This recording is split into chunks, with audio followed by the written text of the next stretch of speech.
the same.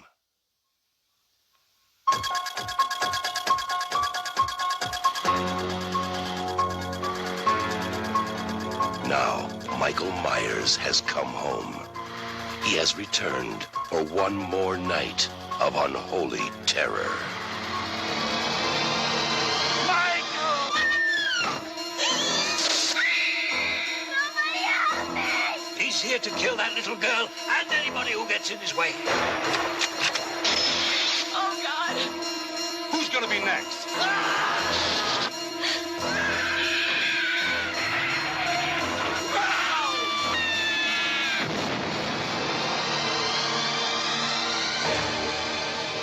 Halloween 4, The Return of Michael Myers. It's 1988, and we're going to jump into Halloween 4 tonight. Let's get at it.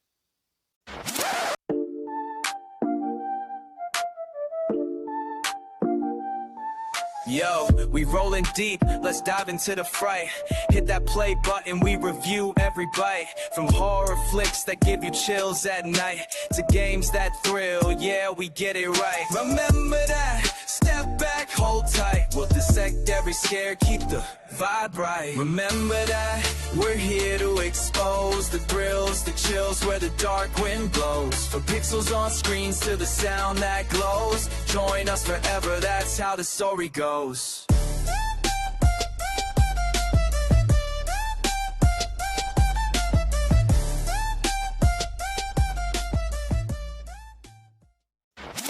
Halloween 4, The Return of Michael Myers is a 1988 American slasher film directed by Dwight H. Little, and it was written by Alan B. McElroy, I guess. It's the fourth installment in the Halloween franchise and is the sequel to Halloween 2. The film marks the return of Michael Myers as the primary antagonist following his absence in Halloween 3, Season of the Witch. And it focuses on his return to Haddonfield to kill his young niece, Jamie Lloyd, a decade after his first killing spree. Brent, how'd this movie do at the box office, buddy? All right, so the budget for this movie was approximately $5 million, and it made a box office, or it made a net income at the box office of $17.7 million. Cool. Kate, how'd it do? Well, the actors. Run down the actors for us, buddy. Yeah. So we have one guy in particular who's returning here that's a legend himself. Dr. Sam Loomis is back in this film, played by Donald Pleasence. I mean, this guy made the movie for me. Every time he's in a movie, in a Halloween movie, it's amazing. It's awesome. We got some new cast members here. We have Rachel in this film. She plays young Jamie Lloyd, her older sister, and Rachel's played by Ellie Cornell. And the young Jamie Lloyd here, which honestly, I was talking to Daniel at work about this. I thought she killed it as like a young actress. Like she actually was a really good. I thought she was like, some kid actors, you see them not being like as serious, but I feel like she was portraying her emotions like really great. She was played by Danielle Harris. And then lastly here, the gentleman who's portraying Michael Myers in this, or the Shape, as everybody likes to call him, is George P. Wilbur. And I don't know if I think he may have done another one. He's done later on. I think he did Curse of Michael Myers. He did Part 6, Curse of Michael Myers, yep. Yeah, I thought he did a pretty good job too. And that's pretty much the main cast. We have a couple other new cast members in here, but I feel like those are probably the ones that are most worth mentioning. So, you know what? How I want to kick this thing off is I want to get everybody's take on the opening of this film because, man, I think it's one of the most nostalgic openings to any film that's ever been made, man. So I know, Daniel, you want to chime in. So just tell me, what's your feelings when you see this movie come on? Because it just puts me in a better place and a better time, buddy. Man, I tell you what, I went to go see this at the movies, at the theater in 1988. My mom took me. That's sick. And we're sitting down there, and this thing comes on, and it's like kind of late afternoon. It's got this wide span of this open field. It just kind of feels like Halloween. And then every scene that it shows, every shot that it shows, the sun is getting lower and lower and lower. So it's starting to get darker and darker and darker with each one of these that it's showing. And man, I tell you what, it just captures Halloween for me with the witches, The silhouette, you got the ghost hanging from the tree. You've got the pumpkin man on the tractor. You've got this old deserted barn. You've got this old deserted just chicken house looking thing. You got the pumpkins that are set up. The whole thing, that is the best opening scene of any Halloween movie that I've ever seen. Totally It's agree, man. awesome. Something about those skeletons hanging on that old barn and stuff like that, just it's real nostalgic for me, man. I absolutely love that. And to add to the nostalgia, it's legitimately spooky. It already starts messing with you. It already makes you feel isolated, you know. And when you're watching this movie, there's a certain sense of isolation that you get from it. And the opening scene is perfect. They could not have done an opening scene for this any better than what they did. Shoot, Yeah, I I thought agree, the same man. thing while watching it. The opening scene was great, and even for someone that did not watch it in the movie theaters, but it's still very nostalgic. Just the looks of everything, that nostalgic look of the witches and the pumpkins and the ghosts. I did not notice the sun getting lower and lower with every different shot, but that just adds more to the creepiness of the scene. But I agree, though, it was very nostalgic, and I really liked it. Shoot, yeah, man. Daniel, correct me if I'm wrong, but this movie starts out where they're going to pick him up. I think it's Smith's Grove in this movie, right? It's not.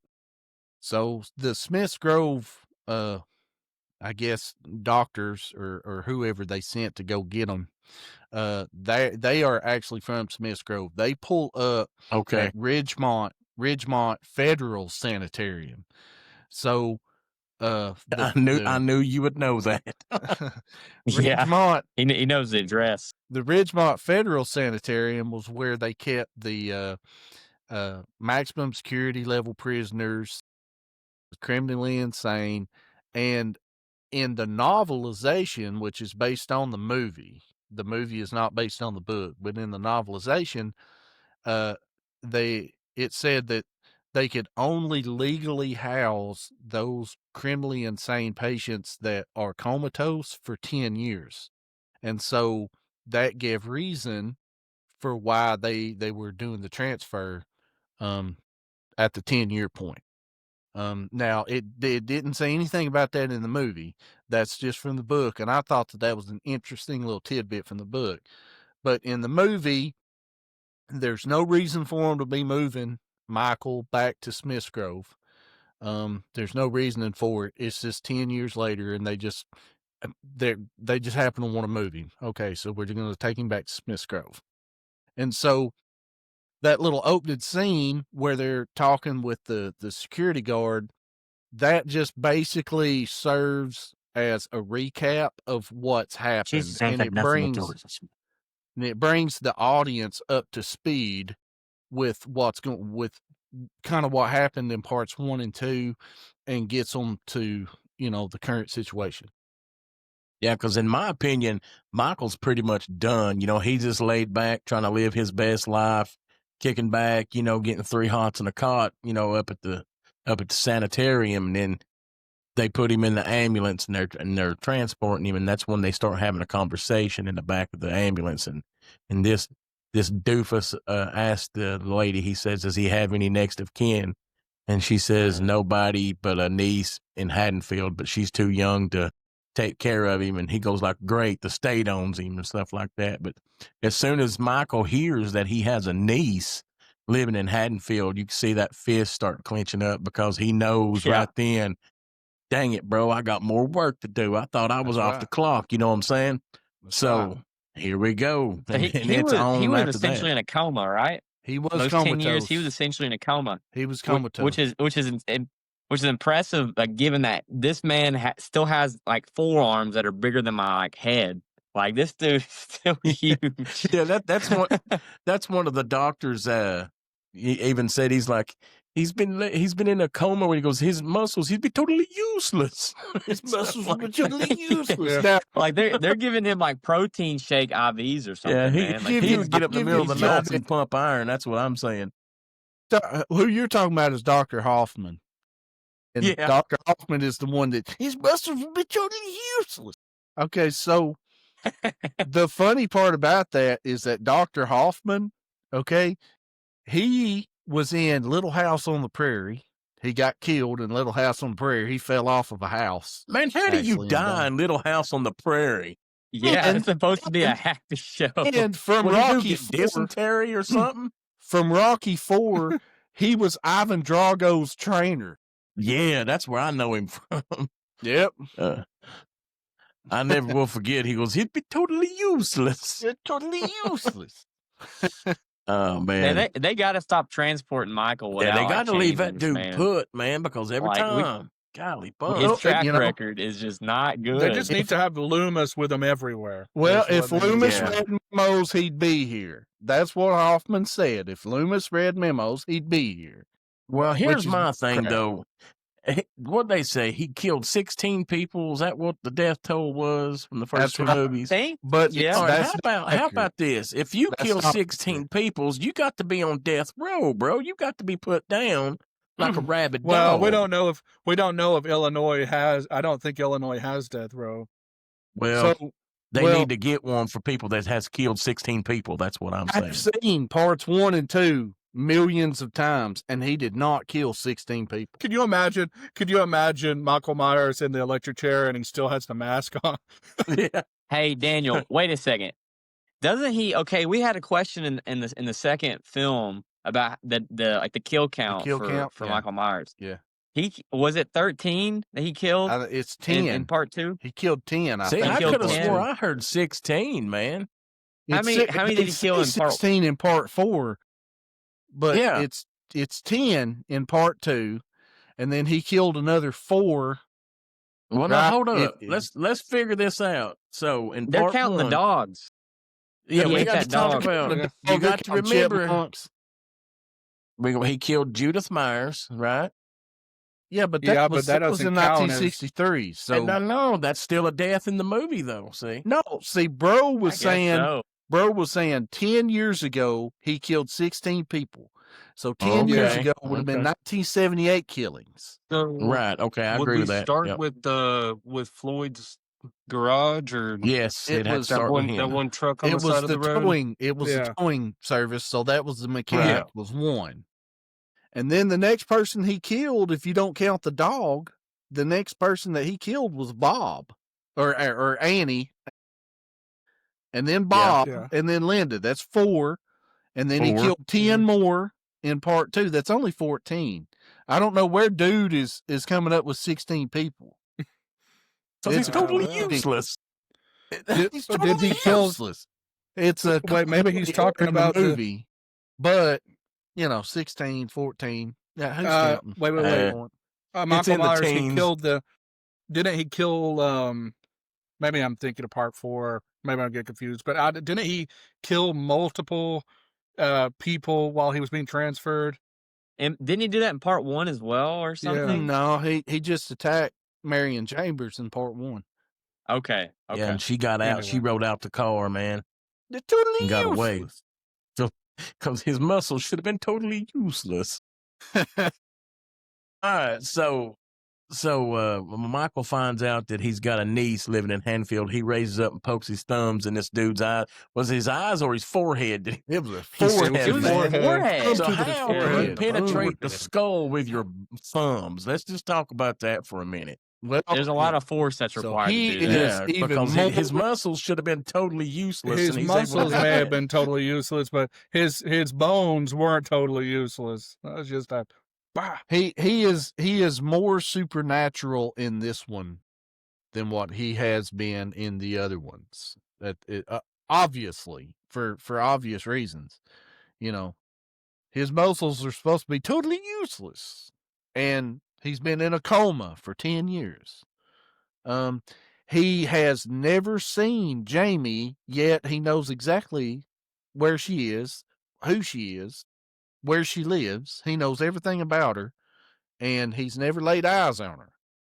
So he's got a whole lot more supernatural abilities about him in this movie than what he did in parts 1 and 2, in my opinion. Yeah, he probably laid there over that 10 years, made a deal with the devil or something, because if you're going to stick your thumb in somebody's fellas. skull, that's some magician work right there. I've got a stat here for this strength feat of Michael Myers with the thumb. Let's hear it. You've got So, how many foot pounds? typically how many foot pounds it takes to put your thumb through somebody's skull? So a typical, like, if you have a typical human thumb, like the maximum amount of force it can supply to something is 137 newtons. To actually penetrate the skull, it takes anywhere from 2,200 to 7,100 newtons. So this man's got thumb war. You don't want to face Michael Myers. He's taking you down. Yeah, he'll put them newtons on you, baby. He's gonna take Sir Isaac Newton. He's gonna put some killing newtons on. He's gonna hurt you, dude. That's crazy, man. I just had to look that up. Well, that's a fun fact. You probably took one of Daniel's trivia questions right there. How many newtons would it take to poke through somebody's skull? If Daniel asked that, I would lose my mind. No, because the only thing Dad knows about newtons are fig newtons. He doesn't know anything about shots fired, man. Dang, man, that's all you need to know. Is there anything else but fig newtons, baby? Come on.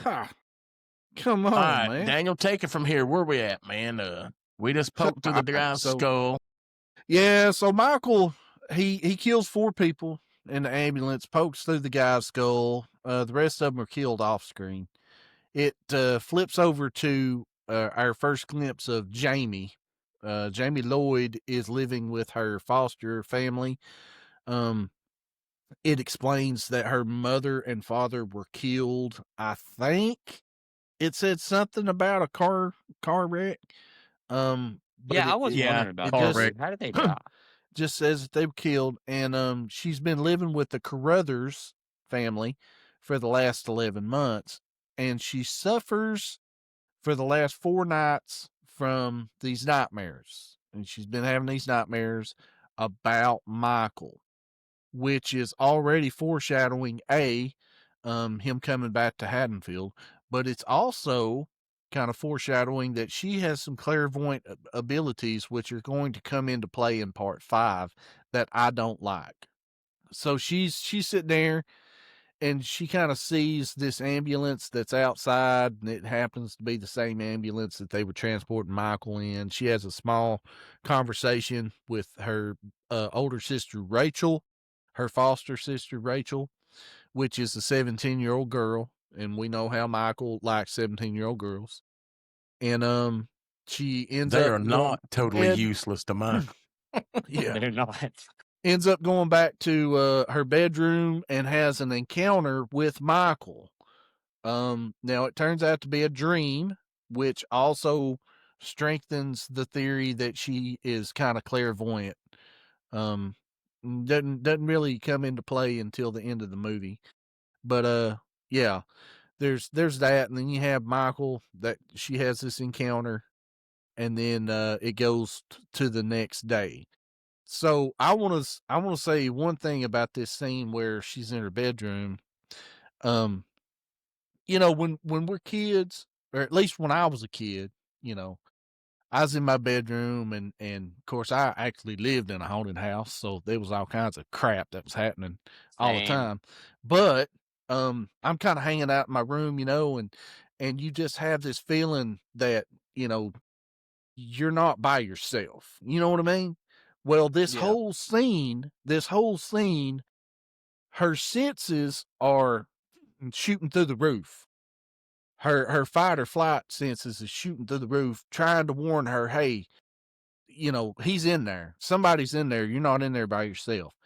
And so the way that the scene was shot, just the whole, tension just keeps on tightening until finally he grabs her from under the bed, raises up. You see the mask, and a lot of people don't like this mask in this movie. I kind of like the mask in this movie. I thought that there was some scenes to where they, some of the other masks that they were having to use kind of look goofy, but for the most part, I don't have a problem with the mask in this movie. Raises up, you got the lightning that goes from black to white, all lit up. You can see what he looks like. goes back to dark, you kind of see, how menacing he is. So I really thought that this scene was cool. And when I was a kid watching it at the theater, that first flash of lightning when he's standing there in the corner of a room and you can see his reflection, I jumped because I was only 9 years old, and I seen the reflection with the lightning and I freaking jumped and it scared the crap out of me. So, Brent and Cade and Bryson, what do you guys think about this scene? Did you kind of have the same reaction? Did you feel that tension, or did you feel like, the scene was just whatever? I thought it was really cool. And I think earlier this week, Brent sent a text message about this movie, just talking about how this might be his favorite movie in the franchise. And I don't honestly blame him for that, because I feel like there were certain scenes like this sprinkled throughout where it seems like maybe they're catching up with the times. Maybe technology was advancing. It seemed like they were the setting that they were doing with Michael Myers in this movie, how you kind of see him appear in a corner. Even later on in the film, way later on, like there's one scene in particular where it's a pitch black room and you just see his face pop up in the distance. So I really feel like the lightning and everything they used here was really, really cool. Like I enjoyed it as well. It was awesome. Yeah, I really think bringing him back into this movie, that was a cool way for his, like, I'm back, especially having that movie in between that he wasn't in it, except for that tiny cameo. It really does show, like what you said, how menacing he is, and just the perspective of a kid looking up to that with the lightning and everything. It makes Right. him look bigger than life. And what a way to bring back an icon to make him look bigger than life. Exactly, Yeah. man. I like that. Yeah, and I was excited to talk about this scene because has been one of the scariest scenes in. I think so far this may have been the scariest scene from any of the 3 Halloween movies we've seen so far. I think there's one scene scarier in this movie than this scene that we're talking about. But so far, this was the scariest, in my opinion. With the tension build up of the lightning and the storm going on in the background, the way that you don't know where he is, like you're really able to get in her mind,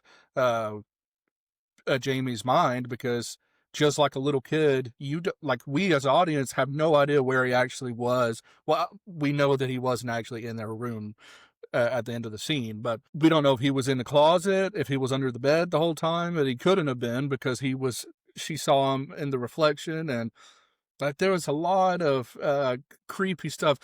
But when he rolls, well, first of all, when he grabs her leg, I'm pretty sure that I jumped, and then when she escapes and runs to the door and she can't open the door, like the tension of that was great. And you see him do his iconic sit up and turns his head real quick to look at her, and you're like, oh man, this is not good for Jamie.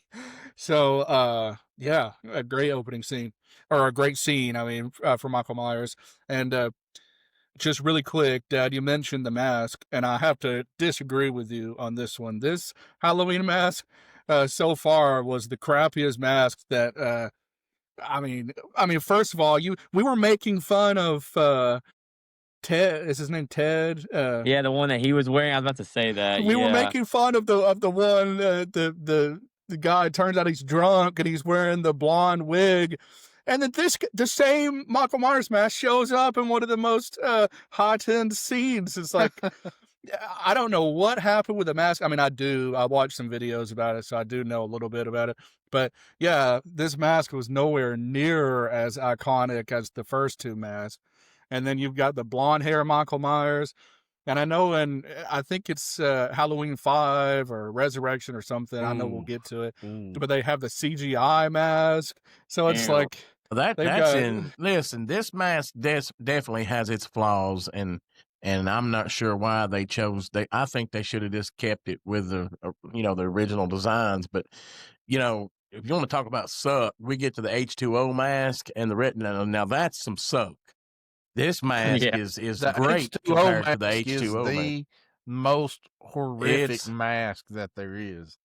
Yeah, it's horrible, it's man. bad. It's horrible. That's a pretty bad mask. well, see, you have to remember, we're starting to get to the movies that I haven't seen. Like, I may have seen bits and pieces of Part 5, but I've never seen Curse of Michael Myers, as far as I know. I've never Yeah, seen same for me. H2O, and I've never seen Resurrection. So I'm excited to watch those, so I can actually, because all I've heard my whole life is Dad crapping on those movies. But now watching movies without him, and I know, oh, Dad is not right on all of this stuff that he I can says is assure bad. you he's I right want to, about those 3 I want movies. to know, are these movies actually as bad as what he's saying? So. Yes, Man. they are. Man. And the only thing that tops them in the world of suck is the last 2 Halloween movies, Kills and Ends. They suck pretty bad. I don't know. I H2O will is probably say- the worst one of them all. I'm Halloween gonna say- Ends Curse is of pretty Michael bad. Myers. No, I take Number it back. 6 does have a place in my heart. The Curse of Michael worst, Myers? Yeah. But yeah, The that worst. movie's stupid, but I love it. the I love worst that movie. Halloween movie is Halloween Resurrection Part 8. Then It's Well, well, the it's only got thing- some comedy in it, you know. The only thing I know about Resurrection come is on, that you Michael can't Myers have- loses in a fist fight. You can't have That Buster should never happen. Rhymes do some kung fu on Michael Myers at the end of the movie and And come then out talk on trash top. to him. Yeah, and then talk trash Yeah, to him. like, no, man, that was a Bucky scene and a half waiting, and they missed the mark on it. Yeah, yeah.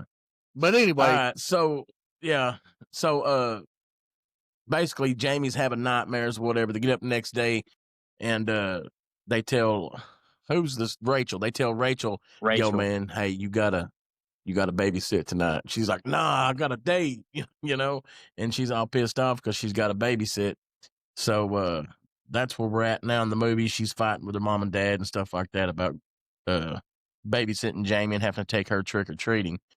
So, is there any more between that and as we fast forward into the movie where she's taking Jamie to the costume shop? Yeah. well, yeah, I think Dr. you Loomis get shows Dr. up, right? Loomis. And he yeah. gets pissed off and Kate, you go ahead. You flip back over to Dr. Loomis, and they go to well, actually he comes up and he's talking to Dr. Hoffman. And that's where you Yeah. get the whole, And you have the evil most on iconic- 2 legs and all this other. So go ahead, You Kate. get the most iconic line that we've heard him say in this movie. it's, so you know, it's useless. just more it's more Loomis, man. Like, it's exactly what I was hoping he would do in this movie. And I remember after finishing the second one, I think I said something like, there's no way this guy's alive after this crap. Like, literally, like, I'm talking high pressure cylinder explosions in his face. And this guy just comes out like he just had like a hot piece of bacon like hit him in the face, like off the frying pan. That's right. And so it's really funny, but essentially, you know, Loomis is asking them, you know, why they did this, you know, talking to Dr. Hoffman. I think Dr. Hoffman even tells him, like, hey, buddy, you should probably be the one in here. You're starting to turn crazy.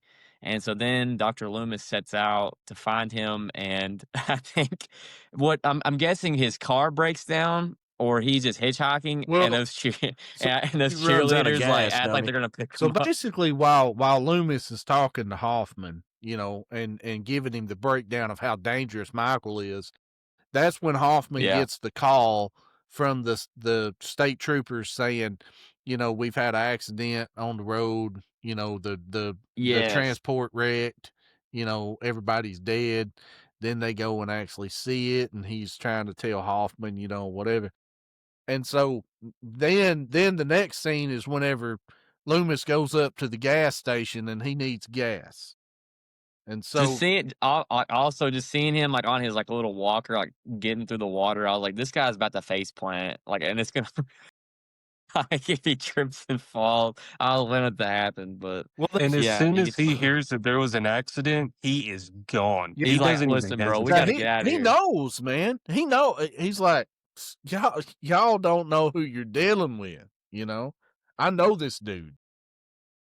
Michael Myers is evil walking on 2 legs. Not a man. Yeah. This is not a man. And I know we've already passed this point, but I just want to know, did you guys bust out laughing when one of the first lines of this movie is, Michael Myers was shot 6 times? Yeah. It was like on the radio or His something. own doctor shot him 6 Shot times, him 6 times. and then he set him on fire. Both of them He's nearly totally useless. burned to death. Both of them nearly burned to death. Yeah, that dude reminded me of Squiggy off of Laverne and Shirley. Yeah, Squiggy. That's awesome.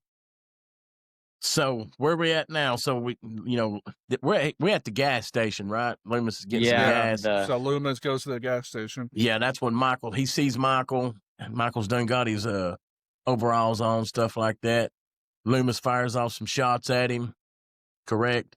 And then they leave. Somehow the gas station blows up. I'm sorry. They strapped some TNT to that whatever he was driving. Yeah. Like it just absurdly exploded. So the gas station blows up. Loomis is now stranded in the middle of nowhere by himself, and some college kids pull up. Yes, that's why I got confused. Yeah. Some college kids pull up, and he thinks they're gonna pick him up, and they just spill out and leave him standing there. That's so funny, man. When they spin out, dirt goes in his face. Yeah. Then you've got the Reverend Sayer that pulls up. Oh yeah. Get here, old man. And so you're looking for it, ain't you? Yeah. So he's like, "Oh, you're a pilgrim, ain't you? I saw it back there in the dust. I saw it as clear as breast in blue suede shoes." Whatever that means, Yeah. This guy was even too crazy for Loomis. Loomis is like, I don't know. Towards the end, Loomis starts to actually. Towards the end, Loomis is like, "Huh? Would you like he some gave whiskey? him a drink. Yeah. Would you like some whiskey? Well, of course I would." Yeah. And drive down the road. At this point, Loomis is like, "Shoot, yeah, give me a shot, man. I know what I'm about to get in a deal with, He's like, I got a limp, man. I need something to numb the pain. Drinking and driving, Loomis is doing it, man. Him and Reverend Sayer. And they have this, of course, I mean, this conversation is supposed to be about like that fate conversation with Lori and the teacher back from part 1, whenever he was like, car trouble. And he was like, sort of. And he looks over at him and he goes, "Oh, you're a pilgrim, all right. You're hunting, ain't you? I've been hunting it for 30 years, give or take." And he's like, "It's always got a face and a name."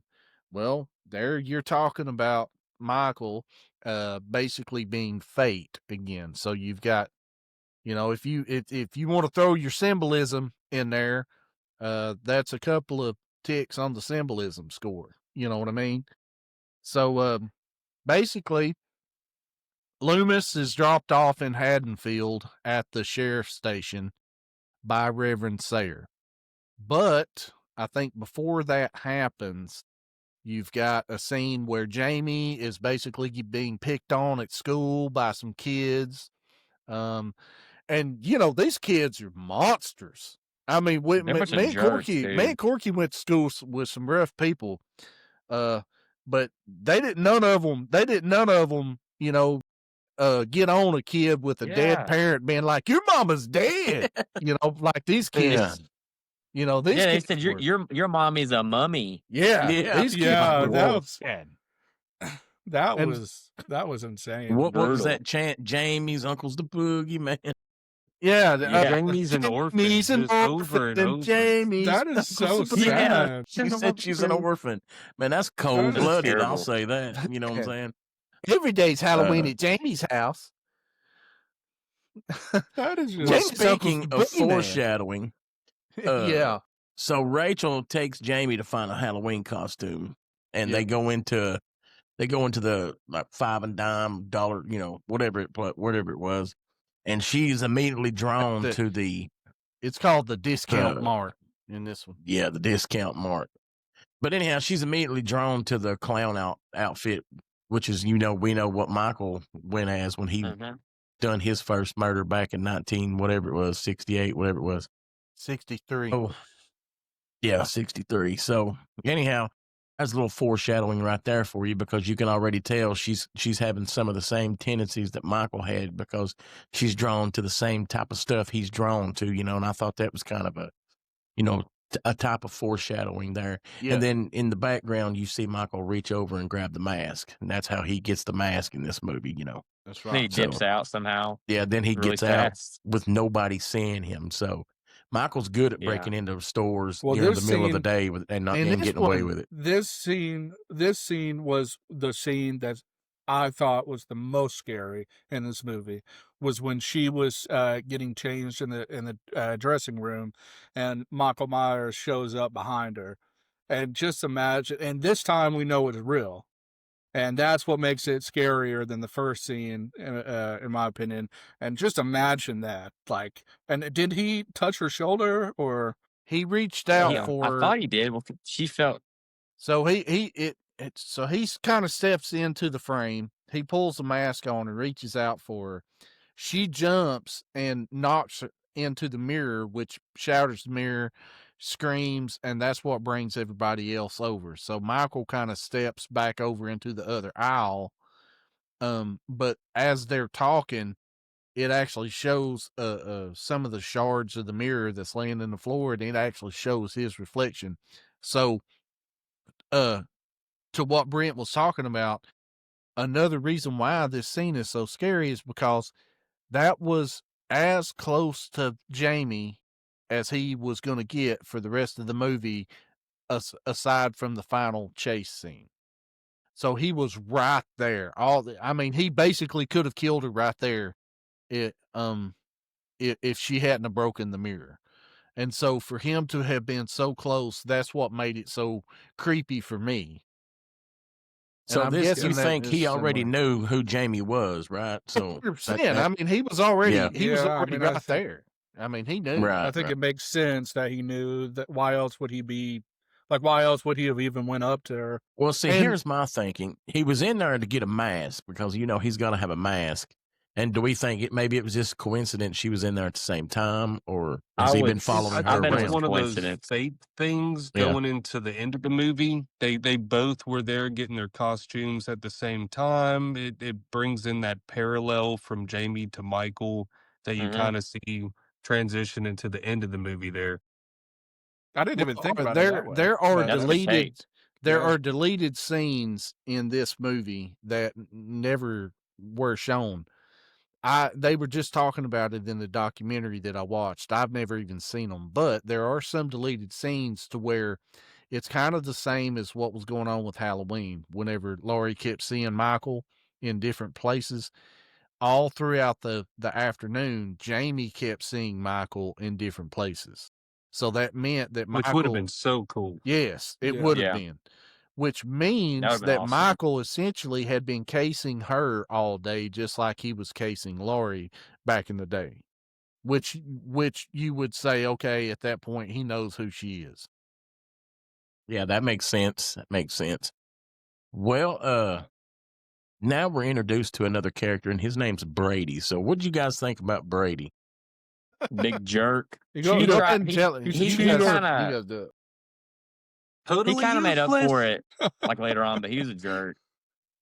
Well, He's, okay, I so mean, it first you don't know that he's a. At first you don't know he's a jerk, but so from the document I don't even just the YouTube video that I watched. The director chose the actress. What's her name? The big sister of Jamie, or the foster Rachel. sister of Jamie? Yeah, I got Rachel. Rachel. Okay. So the director chose Rachel, or that actress, to play Rachel because he wanted her to look more natural, like just a regular person you would see in your hometown. Yeah. Well, her name the is girl- the Ellie other girl- Cornell. Ellie Ellie Cornell. Cornell. Ellie Cornell, yeah. Well, the other girl, obviously, she's like the supermodel type that like isn't in your actual hometowns, and that's the one that's Kathleen always Kidmore. in them. Those are the Ellie. girls that are always in the movies, and so when Brady chooses to cheat on, I cannot remember. Rachel, yeah. Whenever he chooses to cheat on Rachel, with the supermodel looking girl, it just it makes it that much worse because you're kind of rooting for Rachel because you're like, oh, she's that, like, we know several people that look like Rachel. Is not Rachel was so much harder than Kelly Meeker. Like, she checked all my boxes. Because I gotta disagree. because that's the common. I know where you're both coming from. Rachel's the common look, like she's the usual The girl attractive next type door. that we know. Rachel was the girl Yes. next door. But the other girl, she's like the supermodel that you don't see on a regular basis. So obviously she's going to be the more attractive type, but we're rooting for Rachel because because she's. So I want to break this down like this, okay? Earlier that morning, Jamie's normal babysitter canceled, okay? And so that forced Rachel to have to watch her sister. And so at breakfast, Rachel was like, I think Brady's ready to make a commitment. So then Rachel goes, we're going to say that's like 7:30 in the morning, right before school. Okay. So from 7:30 until 5:00, when she tells Brady, she's known about this all day. They go to the same high school. I guarantee you they talked. Yeah, I do I do understand that part. She waited all day until 5:00 before she told him, hey, I can't go on a date with you tonight. I've got to watch my sister. And then he's like, how long have you known about this? Since breakfast. It's 5:00 now, Rachel. You know, what the crap? So now all of his buddies, they're off doing whatever, okay? He has no options, right? He's got this girl that works at the discount mart with him, this hot chick that obviously likes him because she's already told Wade to F off, you know. Yeah. Wade. He tried his best. Poor Wade. And totally forgot about Wade. That needed to have been a trivia question, but he didn't even have a chance. She didn't even let him get a word out, did she? He just walked up. See, all the bet was he bet his friends that he wouldn't ask her out. And so he walked up to her and she turns around and tells him to F off, and he didn't ask her out, so he lost the money. Anyway, so this is typical. Rachel didn't tell him all day, and it pisses him off. And then later on, he's gonna go and he's gonna hook up with Kelly Meeker. But the thing about it is that Brady was already busted. We'll get into this, in another couple of minutes. But he was already busted by Rachel whenever she went up to Meeker's house to trick or treat with Jamie. Yeah. Saw him coming down the steps. Already busted him. So then they have this big conversation. And he's like, I just got pissed off. You told me at the last minute, broke off our date. Okay, fine. Go home, Brady. Okay, yeah, bro. Home. Yeah, she was having a rough night because she gets her heart broken and then she gets chased by Michael Myers. So what does Brady do? Brady goes back up in the house and literally was going to go all the way. If cops do it by the book, you know what I'm saying? Exactly. If everybody hadn't to roll back up. So Brady, in my opinion, totally useless. One thing I gotta say about this movie is that Cade does not have much with the butt crack meter because this movie doesn't show any nudity. It was really close. It was really close, and I was ready to get this. Because we went from the Remember the Living Dead or whatever that was, and to a straight up naked woman just dancing. A woman's dancing naked on tombstones for no reason at all, to this movie where there's no nudity. So that was a nice refresher. If that was a 10, then Kelly Meeker was entertainment, son. If that was a 10, then Kelly Meeker in a thong would have had to have been a 1. But it still was on the butt meter. We're still going to discuss it. It was starting the meter was, and then of course the thing gets cut. Well, cops do it by the book. That's how they got to do it. Well, before we get dragged down It's a rated R movie. Before we get drugged down anymore, I'm going to go ahead and catch us up. Loomis gets dropped off at the sheriff's station. We get introduced to the new sheriff. Sheriff Brackett is 3,000 miles away, according to this deputy. Okay. Now, in reality, 3,000 miles away from the southern Illinois would not put him in Florida. It would put him somewhere in South America. Okay. Yeah, exactly. But the guy said that he moved to St. Petersburg, Florida, I think.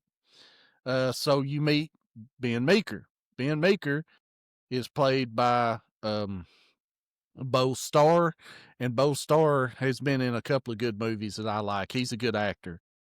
Bo Starr as the sheriff, Sheriff Meeker, legitimately through this movie tries to do the right thing. I will agree with that. He's not completely icing Loomis out, saying that he's ignoring him, going on about how stupid he is. He's actually trying to help.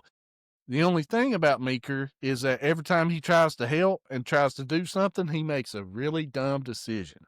Okay. Yeah. So you got Loomis that shows up. He's talking to Meeker.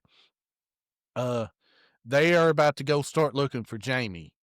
From that point, we move from that to Jamie in her house. She's about to go trick-or-treating with Rachel, and now Michael is kind of going around the house looking around. You see some first-person POV from Michael, which I thought was cool. I liked it. Mhm. And you also, it showed him walking up the steps. So here's another cool scene that I wanted to talk about. He goes up the steps and he's looking through the shoebox and he's seeing Jamie's mom, Jamie's dad, pictures of Jamie. And then he sees this old black and white picture of him. And what does he do? Instead of kind of tossing it to the side like he did with Jamie, what he did was forcibly put it face down. So now, what is your guys' takes on that? Because I have my He's own. trying to forget his past. I've got my own Yeah, theories I on think that. he's trying to. He's Go so ahead. far from humanity now. He's just a monster that, I mean, that was his last, remnant of being a human, essentially. And so, I think even later on in some other movies, you start to see Michael show some more of his human side. I think he actually cries in one film I thought I saw in a YouTube video. So I'm wondering if this was kind of the start of him maybe getting some humanity back a little bit, or him kind of, being self-aware that, hey, like, I used to be a little boy and had a family, and then now I'm a monster. So maybe he was just trying to ignore that because he figured he was so far gone now. Maybe he's starting to become a little more self-aware and not as much of a monster. I agree with that. He is not necessarily because he's a monster, but seeing himself as a kid, that reminds him of his past and what he used to be as a human. Now he's no longer necessarily human. And so he forcibly puts that picture face down. So let's break this down real quick, Daniel. Yeah. If he's no longer human, how did he become non-human? Because we know Jason was killed and was resurrected. That's how he becomes zombie Jason. But what do we think if Michael has lost his? Maybe it's more like he lost his humanity. That's what I meant. Yeah. Yeah. Kind of like I don't think we have a opinion. zombie Michael situation. You know what I'm saying? Well, and Bryson can give a different take than me, but in my personal opinion, John Carpenter did that on purpose, because Michael Myers wasn't supposed to be possessed or wasn't supposed to be this or that. He was just supposed to be the absence of character. Okay. John Carpenter specifically wanted no motivation. Okay. The only thing that I can say that give him any kind of motivation or whatever was from the novelization that Richard Curtis wrote on Halloween 1. And he wrote that Michael started hearing voices, and that was supposed to be a hereditary kind of something in their family, because Michael's grandfather also heard voices, which signaled that there was something off mentally. Okay. And so because Michael was hearing voices at 6, and then he ended up killing his sister, in the novelization, he was talking all the way up to the point to where he kills his sister. He actually trick or treats with a group of kids, he was with a group, not by himself, at his own house. And his sister gives him candy, and she says, Michael, who are you supposed to be? You're a clown. And he says, I'm not a clown, or I'm not Michael, I'm a clown, because she had called him Michael. And he says, I'm not Michael, I'm a clown. At that point, the voices had kind of taken over. And so later on, he found his shot and he killed his sister. And from that point, he was completely checked out mentally, if you want to put it like that. So, Bryson, you may have a different take on it, but because I've seen the movie countless times, and because I've seen these sequels, and because I've read the books and whatnot, that's kind of the conclusion that I draw. But that is 100% my own theory, because the book is based on the movie. The movie is not based on the book, and John Carpenter purposely said that Michael Myers was supposed to be the absence of character. So if you look at the first 2 movies, Michael Myers was supposed to be just a single story, just a single movie. Carpenter was going to make an anthology. That's why it was called Halloween, because it was just going to be different Halloween stories moving forward. But he became a beloved character. They tried to kind of round him out a little bit, and then ended again in the second movie. That's when they went on to Season of the Witch. So after Season of the Witch, the franchise starts to go in a different direction. Later on, you see like the Cult of Thorns or whatever, and like we were talking about, Jamie ends up with these like kind of paranormal powers. It starts to go in a different direction than the original concept of Michael Myers as the Shape. Um, so if you were to look at it, because I agree with you in what it's supposed to be and where it started, but if you do look at where it ends up going, into the more supernatural aspects or the paranormal aspects of it, if he really is the embodiment of evil, and if you look at the end of this movie, which again we'll get into, but he almost transfers that into Jamie. So if he was able to transfer that into her, was somebody, able to transfer that into him outside of the whole Cult of Thorns? Was he trick or treating that night and somebody just kind of grabbed him, and that was all it took, if you look at it in the supernatural aspect of like that evil transferring from person to person? I get that. That's a good observation. I like that. This is why I'm excited to watch some of the Cold of Thorn movies, because Yeah, I've same obviously here. heard the Cold of Thorn, but I don't know, like, I know it ends up being kind of cheesy from what I've heard, but I'm excited to see, what this is all about. So, It's a big obviously mystery. I would prefer the theory of Michael Myers just had a psychotic snap, because that's why I Right. loved Texas Chainsaw Massacre, because Leatherface is a human, and he's just trying to figure out how to get out of a stressful situation in his head. And so it would be scarier for me if Michael Myers he Yeah. just had a mental snap and he doesn't even know he's human at this point.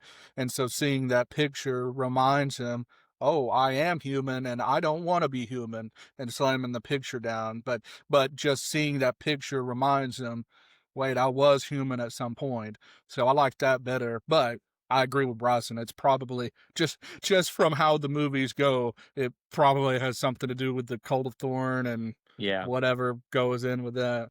And you could really look at it either way. I do like the just him having a mental snap over him just being some sort of like possession in a way. Like a I'd prophecy or rather it something. just being humanity stripped, because humanity just it stripped itself. It just completely left the building.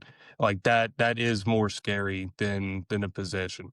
Yeah. I like the mystery a lot more and guessing like what his motives are as Yeah. opposed to having something definitively answered for it. Like the way that part one ends and you're just sitting there like, dude, what did this kid just do to his family, you know? Yeah. I think that's to me, I think it's a lot cooler. But I like the cult stuff sometimes too.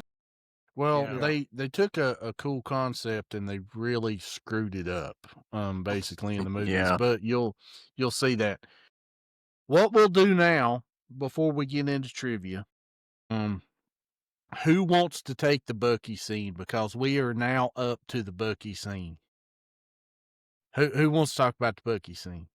Shoot, I'll talk about the Bucky All right. scene. Break down the Bucky scene before we do trivia.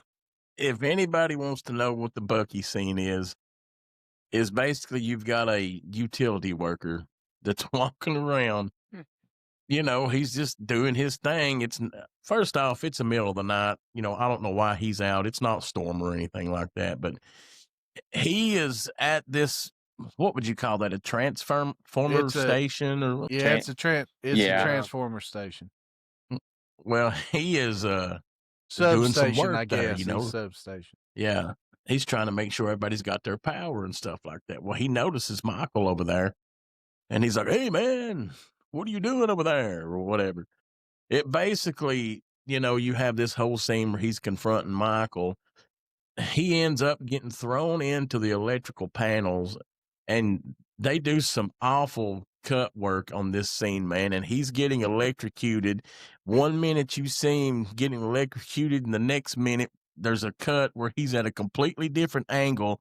And this has become one of the funniest scenes that we've ever made fun of as kids growing up, man, because you know, you can get online and the Bucky scene's famous. They've even made fake action figures for it and stuff like that.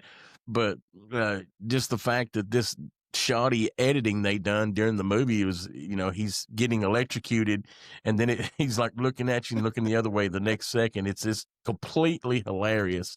And that's what is known as the Bucky scene, man. That's just comic gold. Don't you pull utility board's been going through me. Yeah. All right, let's jump into some trivia, Daniel. Let's what you got get for on us the tonight? Trivia. We're at the halfway mark of the movie, so we'll go ahead and jump into Bucky trivia. makes it halfway. Bucky makes it halfway. So, all right, this is the way I want to try trivia. Does everybody have something to write on? I got my spreadsheet. I can go get something, or at least they're, you know.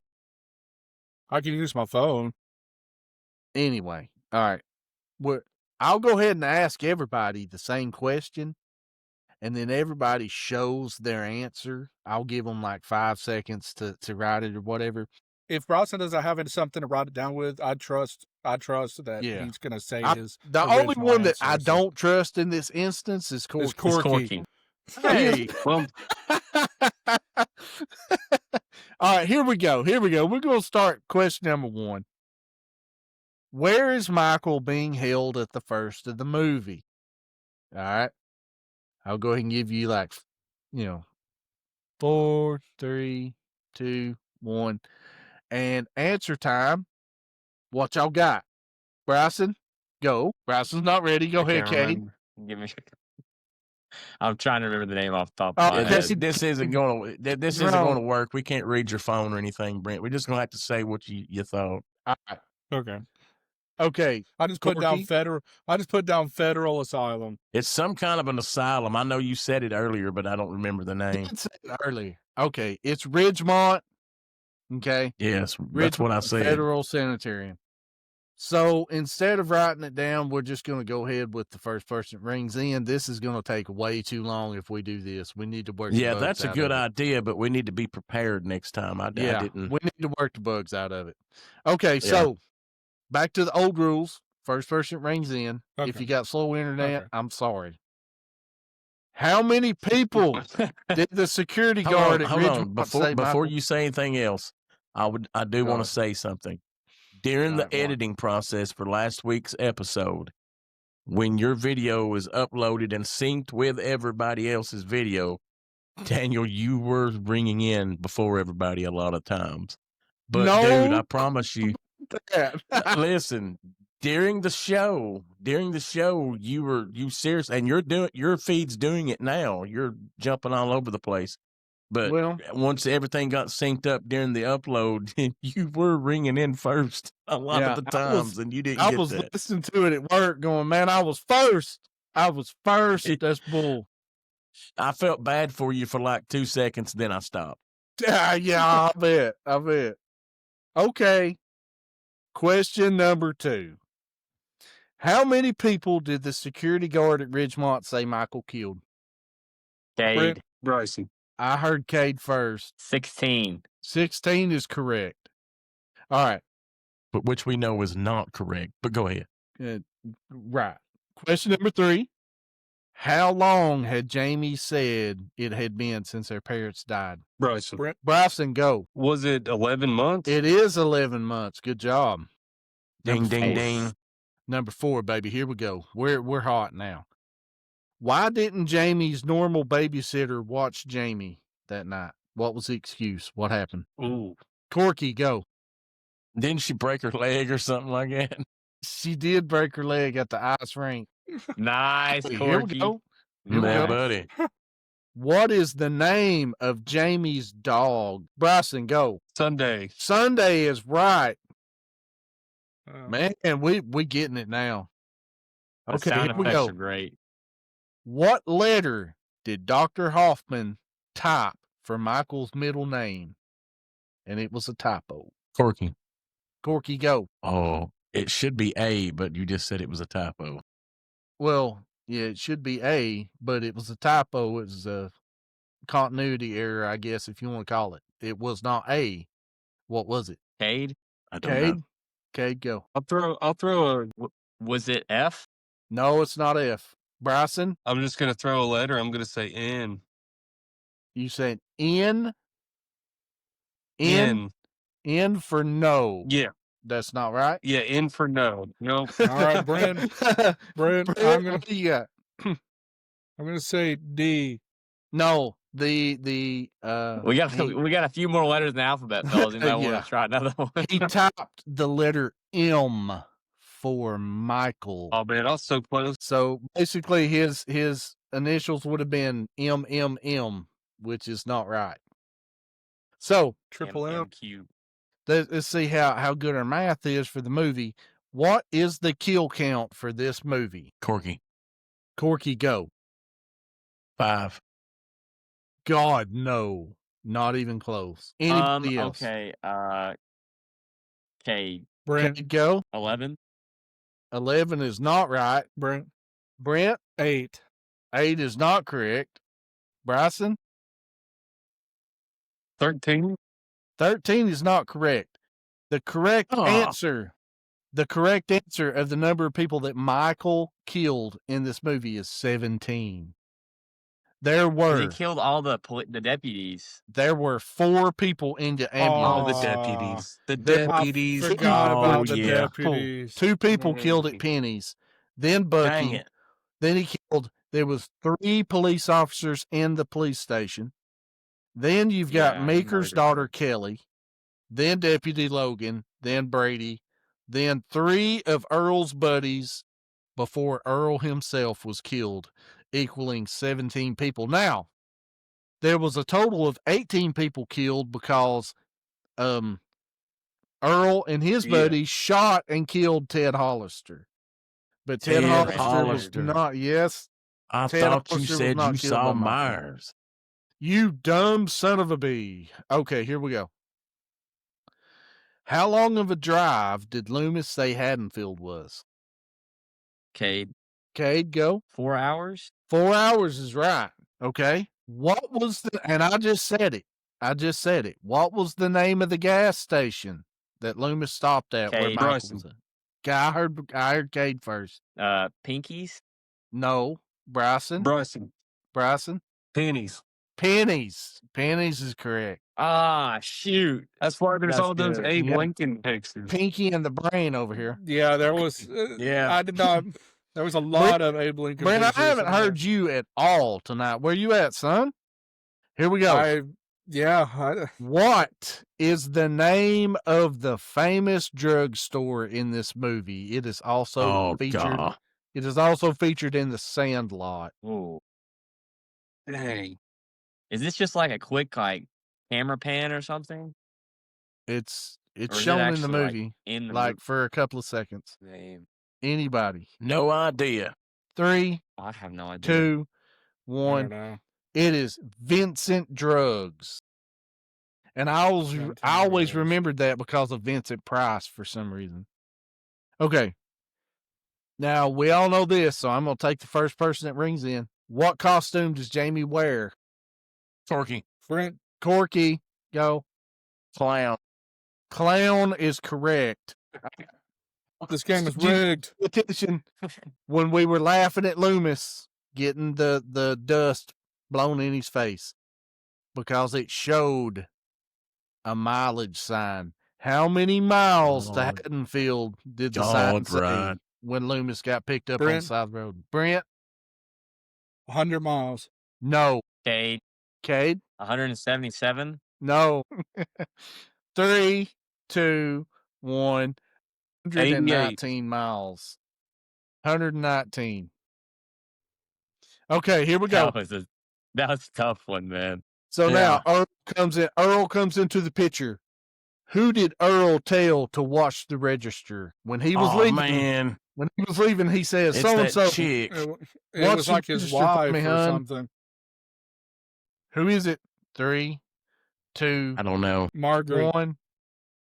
Jackie, watch the register for me, huh? Jackie. All right.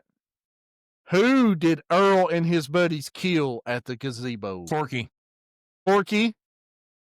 Ted Hollister. You dumb son of a bee. It was Ted Hollister. Nice. Here we go. What brand was on Earl's hat?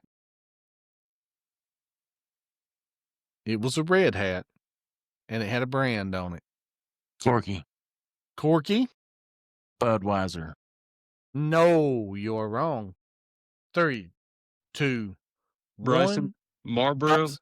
No, not Marlboro. Marlboro. I was about to say that too. So the answer is Peterbilt. He had a Peterbilt hat on. You're right. And that is all for the trivia. So, Cade, you've been tallying everybody up. Who won? Well, I've tallied up the scores, and right now Bryson and Corky are tied at 3 points. Oh, man, what's up with Oh, it? you got to have a tiebreaker. Tiebreaker question? Yeah, you do. Yeah. Man. Okay. How old is Rachel in this movie? Bryson. So I heard Corky first, man. 17. Rachel is 17 in this movie. You telling me that Corky won the night? Man. That's a winner right there. I was going to say, we could try Go ahead. asking the question. We could try asking for that last question. What is the license plate of Dr. Loomis? I didn't. What's the I know the license plate of the Reverend. Oh, you got the license plate of the Reverend? Jesus or something? Oh, it's like, what is it, Bryson? It's something like that. Just amen. Amen. Yeah. Oh, amen. Yeah. Okay. Well, all right. We're counting down in the movie here pretty quick. Once Bucky is killed, town loses power. I'll go ahead and say that I've watched this movie for years, and whenever I saw the town without power, this last time when I watched it, I saw all kinds of windows with lights in them. And I thought that was so funny. I gotta go the back other and night check when I that was out, watching man. it. Everybody's got a was generator. So Yeah, that's what it basically what's going on is you're getting on into the third act at this point. Michael's killed the power. Everybody has gotten their kids off the street. Nobody's trick-or-treating anymore. Everybody's in the house. You've got Rachel and Jamie that's kind of out wandering. They have been separated. Jamie keeps she's actually being tracked by Michael. You kind of see him in the background in a couple of scenes. and he's making some noises. So he's following her. But Rachel is actually walking up this alley, and she sees a figure in the fog. And whenever she sees him, he starts to walk towards her. So in your guys' opinions, okay, do you think that's Michael, or do you think that's one of the guys that are playing the prank on Meeker and Loomis whenever they pull up and they're all wearing the Myers mask? What's your guys' takes on it whenever you saw that scene? That was totally Myers, the one that's in the middle of the road as she's leaving. He's just standing there staring at her. That was Myers, in my opinion. No, I mean, whenever she sees him in the alley, and you can't really I was see. thinking, after seeing the scene, I was thinking it was one of the pranksters. I could see that. I'm not sure what scene that is. I don't know. So He was moving she's really looking slow. for He kind of Jamie. had the Myers walk. She's looking for Jamie, and she sees this guy standing in the fog, and you can't even really tell who it is. You can't tell if he's wearing a Myers mask or not. But he does start to walk towards her, and that's whenever, she takes off running. She climbs the fence, cuts through a couple of backyards, and eventually finds Jamie. For years, I thought that this was one of the guys that were doing the tricking with the mask on and everything. In the documentary, I actually found out that was in fact Myers that was standing in the alley and was walking towards her. So they didn't show if he had a mask on or anything. Is that what you're saying? No. You just seemed like a silhouette. You saw was think it showed the basically the mask. silhouette that was standing in the fog, and then you saw him guess it start is. to walk towards her. Because there's one part in the movie where there's like a bunch of them that are dressed up like Myers and stuff like that. So here's something I've always thought about. That when the killings happened back in 78, in parts 1 and parts 2, obviously they knew what he looked like as he was doing those murders and stuff like that. So do you think the fact that this Halloween costume shop had a white mask in there, and obviously everybody else is getting these masks too, are they selling these masks as Michael Myers masks in this movie because this went down in this town? Because I was assuming. I don't know. That's kind of twisted if you think about that. Yeah, Really you know how messed creepy up. that Very is? possible. Yeah. Because all three of them had a Myers mask. Yeah. You would think too that it would really piss off those guys at the bar because of how quickly they were to go out and hunt Michael Myers. Like if they were just they would be protesting the crap out of people just dressing one up. of them, it said whoever his name was, Rick, or whoever lost his boy 10 years back. So Yeah. whoever Earl's buddy was, he had a son that was killed. Most likely that kid was Bob. But he was like, yeah, Al. It was Al. Al here lost his kid 10 years back. So if they really were selling the Myers mask at Vincent Drug or Discount Mart, whatever you want to call it, that's kind of a slap in the face to the whole town. If they're doing that would I be some thought so, bullcrap. too. I never really thought about that until right now. It's kind of twisted. And you got to think too, Ben Tramer had the same mask. Ben Tramer did have the same mask. Yeah, that is true. No. So it may not have anything to do with Michael Myers. It's it supposed could to be just like William Shatner, right? Isn't that It's who supposed to be a based William off Shatner of? mask. Well, the But in the movie, like it's in not. real life. In the movie, Yeah. it's not a Shatner mask; it's a different mask. But just a the white mask. It's just a white mask. Yeah. So basically, I think originally they just sold the mask, but that group of 4 had bought it because they knew that's what Michael had picked up. yeah. I don't know if it was still sold as like a Michael mask, but it was just like in this universe some sort of white generic mask that's in Ghost face. all the hardware stores. Well, yeah. So they pick up Rachel and Jamie, and they see these 3 guys, and they're all around them. Different. A couple of them on the side of the street. One of them standing in the backyard of a house, and they're all just kind of standing there. Well, the funny part is that Loomis at this point's not effing around. Maker's like, is it him? And Loomis is like, yep. And he pulls out the gun. And then those kids are like, oh, crap. And they jerk their mask up and they're like, oh, wait, hey, and then they run off. But it shows what you Ben in this. Tramer didn't do in the first movie or second movie that he should have done. And then like their little quips to the sheriff is like, ha ha, you thought it was me, didn't you? What do you mean I thought it was you? Who are you?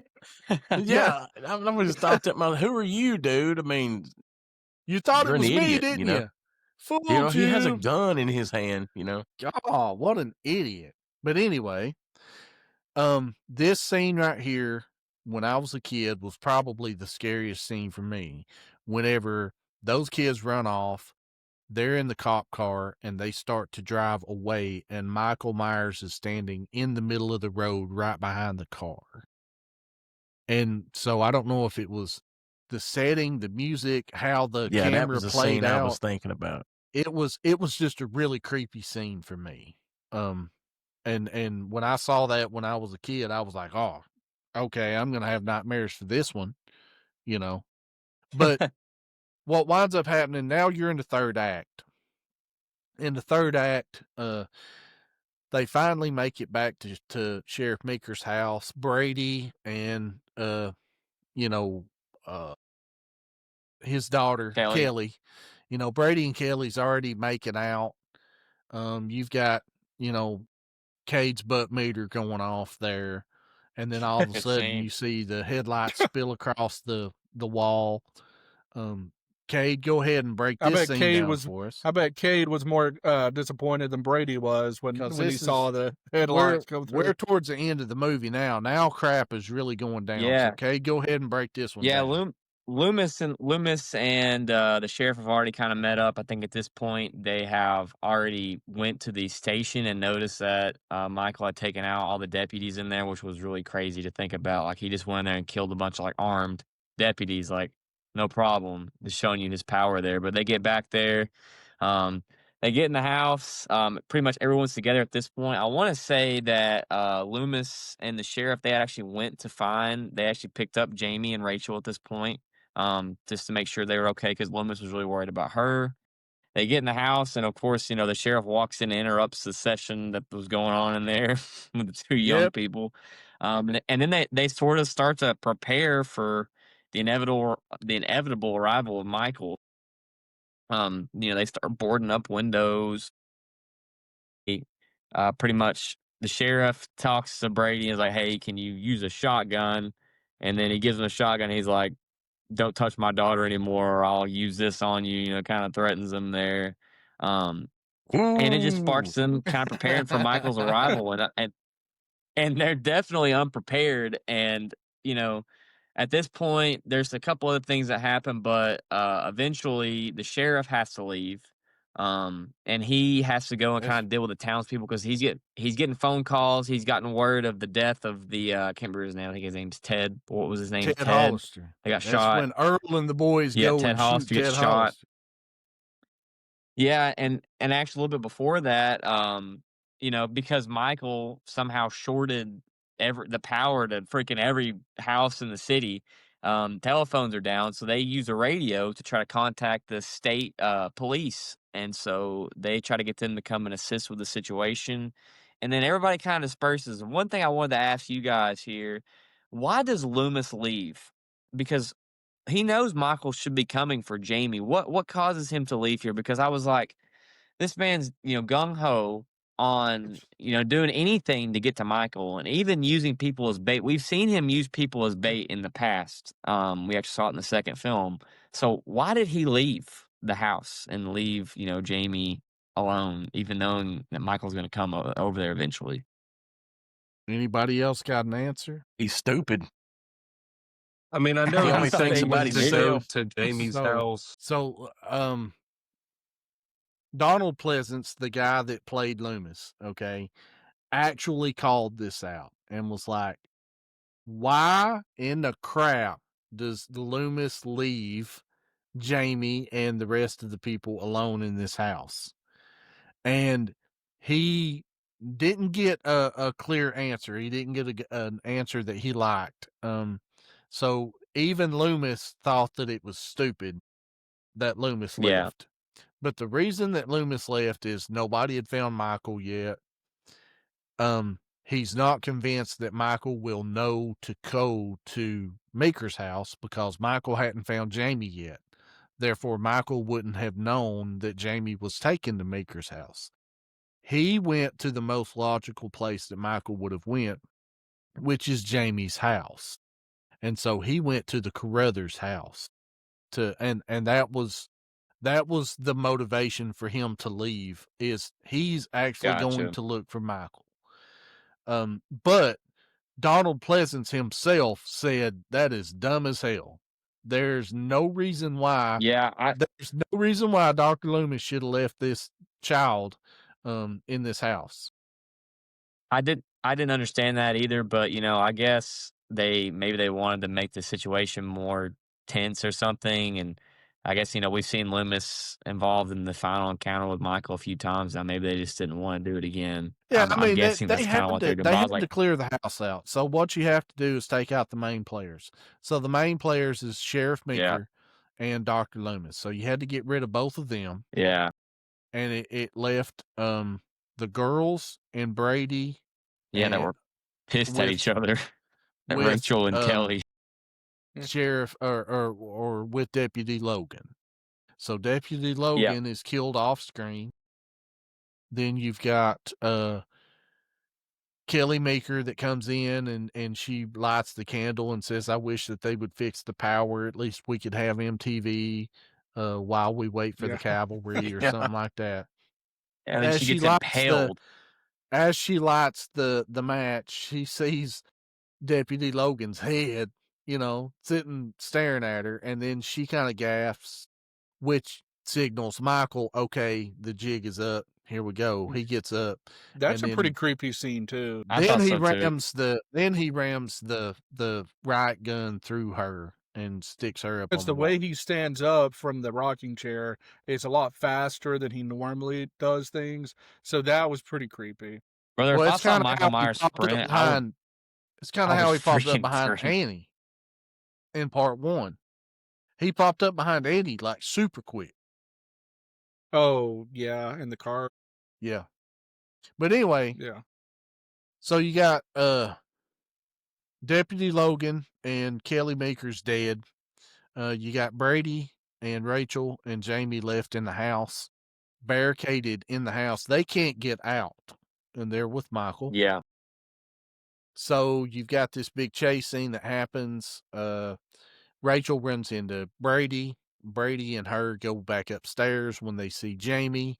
Michael comes around the living room. He starts up the stairs.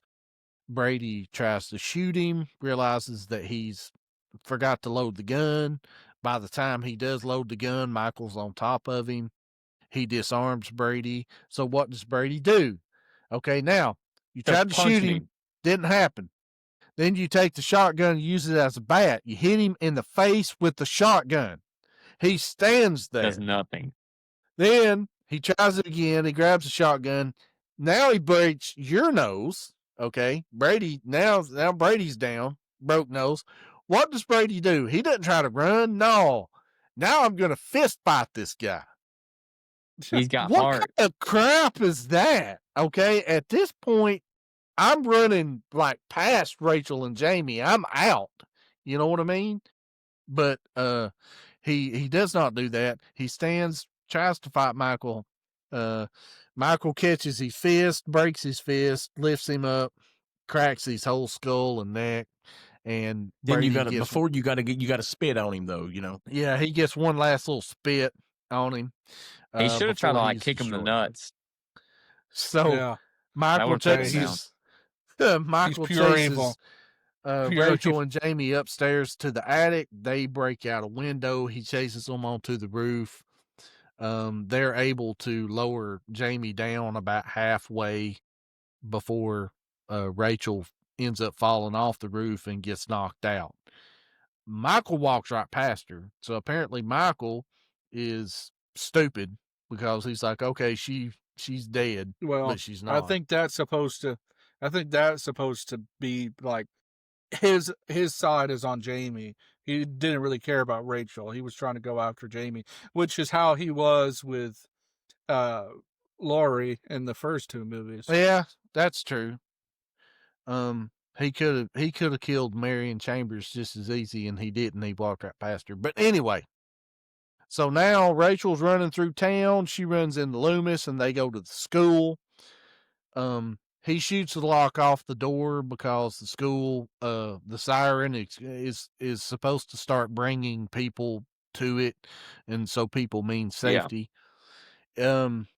Michael shows up at school, throws this is the pink mask Michael with the white hair. This is the blonde hair Michael Myers. God awful scene. This is Michael Myers after he's gotten a little bit of sun. He's just gotten back from the beach. Yeah. So he tosses Loomis through a door. And then he goes after Jamie. Lo and behold, Rachel comes in at the last minute with a fire extinguisher. She saves Jamie. They get back out, and Earl shows up. So then they go out on the road with Earl, and Earl tries to do what Sheriff Meeker should have done to begin with, which is to get the girls out of town. And they wind up with Michael underneath the truck, and this is the dumbest scene in the whole movie. Yeah, where I don't Michael have any idea. climbs up the tailgate of the truck. 3 guys are in the back of this truck. As Michael is fighting with one of the guys, they bump into the 2 other guys and actually move them. They hit them hard enough to be moved. They don't turn around. Michael throws the one guy out. Then the other guy turns around. They tussle. They hit the 3rd guy a second time. That dude is like, oh, dumbasses. And so the other guy gets thrown out. Then the 3rd guy turns around and goes, uh-oh, I guess it's Michael. And so he gets thrown out. And now you've got Earl with the girls in the cab. Michael climbs up on top, busts through the window, rips Earl's face off, and Rachel kind of kicks Earl to the side. That leaves Michael on top of the car, trying to get to him. She slams on the brake. He falls off. She runs over him, knocks him over in front of a well. And now the cavalry has showed up. Sheriff Meekers is coming to save the day, which leaves us open to a scene that I never did like. Because it opened up part 5, and I hate part 5. But instead of taking Jamie up to the road, Rachel says, stay here in the truck. So Jamie's not going to stay in the truck. She's going to walk over to Michael, and she's going to touch him. When she touches him, that's when apparently whatever it is that it has a hold of Michael kind of possesses into her, transfers into her. So Michael raises up, the group shoots him, and then they take Jamie home, where she ends up kind of semi-transforming into Michael. It's kind of a play out of part 1, where she's wearing the clown costume with the clown mask. Instead of having the butcher knife, she has the pair of scissors, and she stabs her mom. And so go ahead and give me your takes before we wrap this thing up. Give me your takes on, do you think that was necessary for Jamie to go over and touch Michael? What do you know what I guys think? Well, first of all, What? I think they were it kind of setting it up for future movies. I still think they were exploring this whole passing the torch ordeal in this movie, especially in Halloween and Halloween Kills, because that's another podcast. I won't even get into that. But I think they were setting it up for maybe future sequels and how to continue the storyline with that. They were just leaving a door open. They could have went a few different ways with it. But, if Michael's dead and he passed off this, whatever it is, to Jamie, maybe she was going to take up the mantle and start, doing her own thing. But I think they done that is to kind of keep the door open for a sequel. What do you guys think? It was definitely a passing of the torch scene. But if you were to look at it realistically, like why would she go up to this man who's been chasing her all night? The only thing that you can look at this realistically is she's just trying to make sure he's dead. Because if you think about it, if she gets picked up by one of these cops and taken off somewhere and she never actually sees him being dead, it could haunt her forever, Yeah. not knowing, not seeing that, okay, this dude ain't ever getting up again. And then obviously he does. But that's the only way I can look at that Yeah, I scene. think she was curious. She wanted to know, is it over? I think that had a lot to do with it. Yeah. I buy that, Bryson. That's a pretty good explanation, I think, because otherwise you're just like, bro, what are you doing? Please stop. Yeah. Lay off. Yeah, right. The cops are here. All right. Well, What do you think, Brent? I mean, your guess is the best so far. I mean, I was thinking maybe just empathy. She's a little girl, so maybe she has that. She does know empathy he's her to- uncle too, because Yeah. doesn't she look at him? She says uncle, yeah. Yeah, Earlier Well, that's in the part movie. 5. That's in part 5. Everybody Really? else knows Thanks. he's her uncle. I get that mixed So- up. My bad, y'all. So I was thinking, possibly it has something to do with she feels bad, but I mean that's not how we would feel, if a crazy person's been chasing us around. So your your idea makes a lot more sense than mine, Bryson. Or I wonder before if we it's a get case into of like, into the she's next been. part. Oh, sorry, Kate. Do what? Oh, you're good, brother. I was just gonna say maybe, she had been kind of hallucinating seeing Michael Myers through the whole entire film, like in her dreams.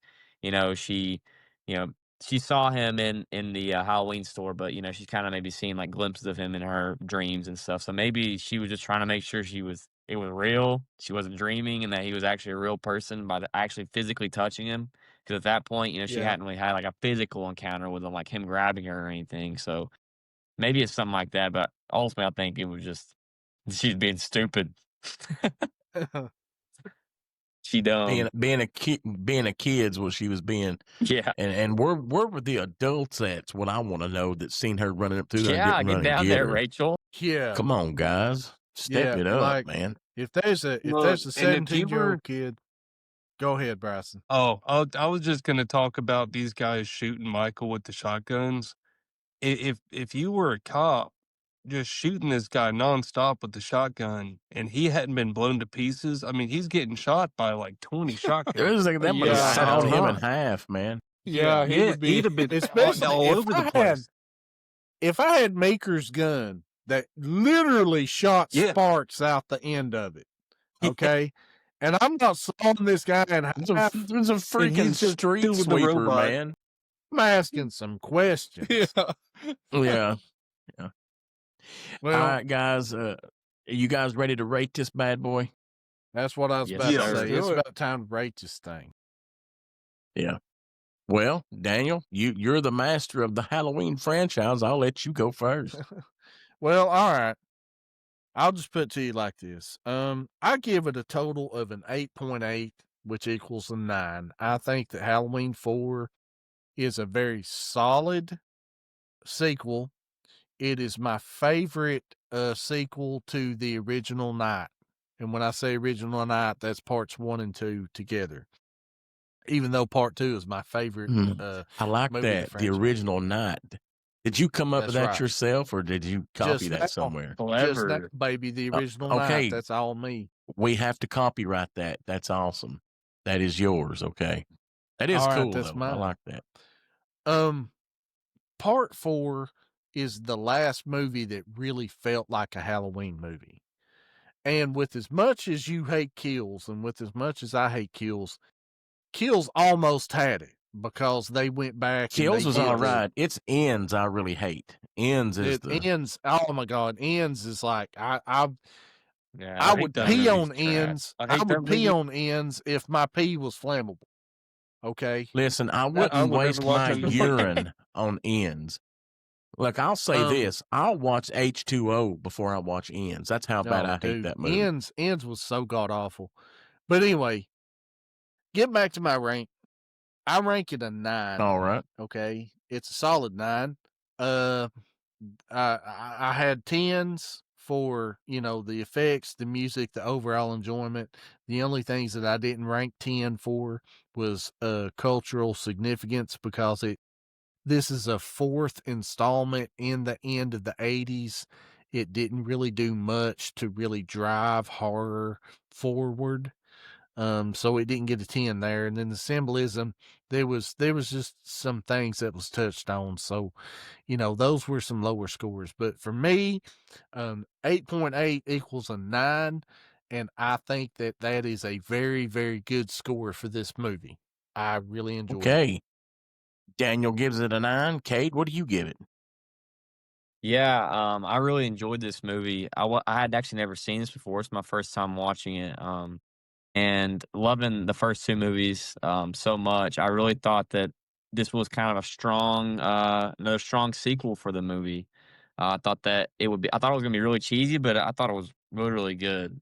So my score for this movie is actually an 8 out of 10. Nice. Awesome. Nice. Cade with the 8. Professor, please drop some knowledge on us on this thing. I gave it a 7 out of 10. I Ooh. don't know if I've got the lowest score. I know. Explain yourself. Ooh. You better I explain wonder where that came from. Explain it. Cultural significance, I gave it a 6. Going on what you were Okay. saying, Daniel, just not that significant. Score, it's a 10. It's got the Halloween theme, all the Halloween music, all the Halloween movies. The score is going to be a 10. They just kill it every time. Special effects, I gave it a 7. If it wasn't for the blonde Michael Myers mask, I would have given it an 8. That blonde Michael Myers Yeah. mask lowered it Terrible. Yeah. one number. So it would have had an 8 on the special effects. Symbolism, I did give it a 6. Okay. The only thing I really counted in the symbolism was just the whole passing the torch from, relative to relative. Um, I like Halloween 4. I do. It's not my favorite, but going past 4, really the only one that I truly like is 6. The other ones are just kind of all right, but for me, 1 and 2, if I'm going to give 1 and 2, I think I gave the first one technically a 9, rounded it up to a 10 because it's the first one. The second one, I think I gave it an 8. I can't give this one a higher score or an equal score to the second one. So I had to just Yeah, stick with my 7. you gave the second one a 9, Bryson. Did I give it a 9? Okay.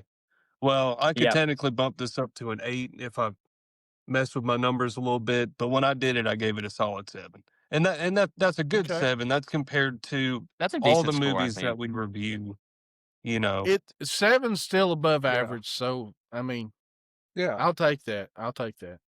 I mean, seven is a good movie. And for Yeah, this no, it's a being good movie. I do enjoy for the this movie. movie being a 4th installment of a franchise, a 7 is a good score. Cool. All right, Brent, what do you got? Okay, so I actually give this movie an 8.4 out of 10. It rounds down to an 8. This was my favorite of the Halloween movies we've watched so far. I know that could be controversial because obviously the original Halloween is one of the best movies of all time. But I think it's just because I've seen that so much and you know exactly what's going to happen. That seeing Halloween Part 4, a movie I haven't seen as much, and seeing that, hey, this actually keeps pace with the original movie and in some ways outperforms the original movie, it's my favorite. But I was more fair with the scoring. I'll let some of the scores pass a little bit with Part 1 and Part 2 just because of how giant of films those are. But with this movie, I finally, cultural significance, I lowered it down to a 7. Special effects, I lowered it down to a 7 because, like Brosnan said, the blonde Michael Myers and the Michael Myers mask, I did not like. Music was a 10. Symbolism, I gave it an 8. But overall enjoyment, I gave it a 10. So, so yeah, that rounds down to 8.4. All right, guys, my turn. Look, this is a good movie, but I'll give it a 7 out of 10. Whoa.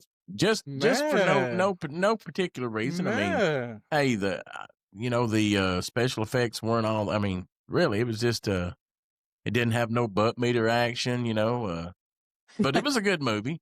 I enjoy the movie. It's a classic. It's got the Bucky scene, which is enough for me. But it's not a 10, it's not a 9, and it's not an 8. It's a solid 7 for me. But don't get it twisted. I love Halloween 4.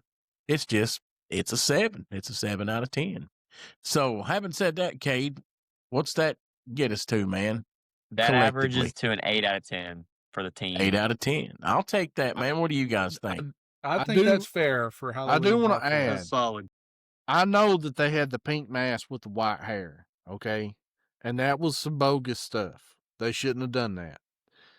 But and Brent and Cade, Bryson, you already know this, but Brent and Cade going forward, whenever we start watching these other movies, parts 5, 6, 7, especially part 7, H2O, this is the last movie where they really paid attention to the aftermath of what happened with the fire in part 2.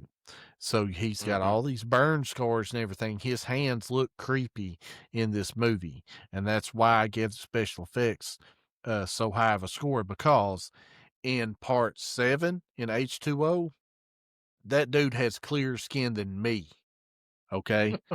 He's also got prettier eyes than you, too. Yeah, for real. There was no context Being able that to was see put his in. eyes. So that's why I gave my special effects as high of a score as what I did, because they paid attention to the fact that this dude was on fire, okay, in part 2. And in part 7, you couldn't tell any kind of burn scars or nothing. I get that. Well, all right, guys. That's a collective 8 out of 10 from the Remember That podcast. Having said that, man, appreciate everybody listening to us. This was Halloween 4, and we'll catch you guys next week. See ya, bye. See ya, bye. See ya, bye. Goodbye. See you, bye.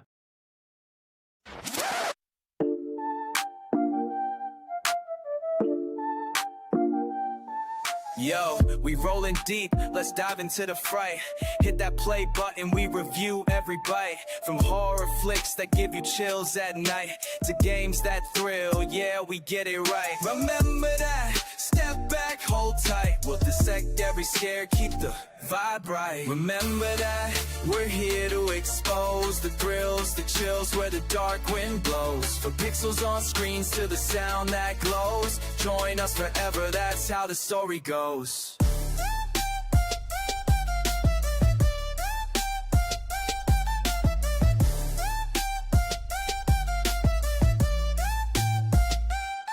Now let's talk beats, we break down the sound. From underground hits to the mainstream crown. Music that moves, lifts you off the ground. Tune into our rhythm, let the passion rebound. Let's reminisce, before we fight. From underground hits to the mainstream crown. Let's reminisce, every song, every fight. We'll vibe through the shadows, shining our light. Remember that, we're here to expose the thrills, the chills where the dark wind blows. From pixels on screens to the sound that glows. Join us forever, that's how the story goes.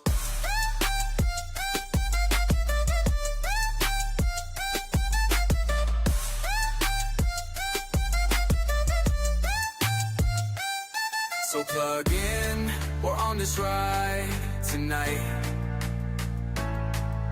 Remember that, keeping horror in sight.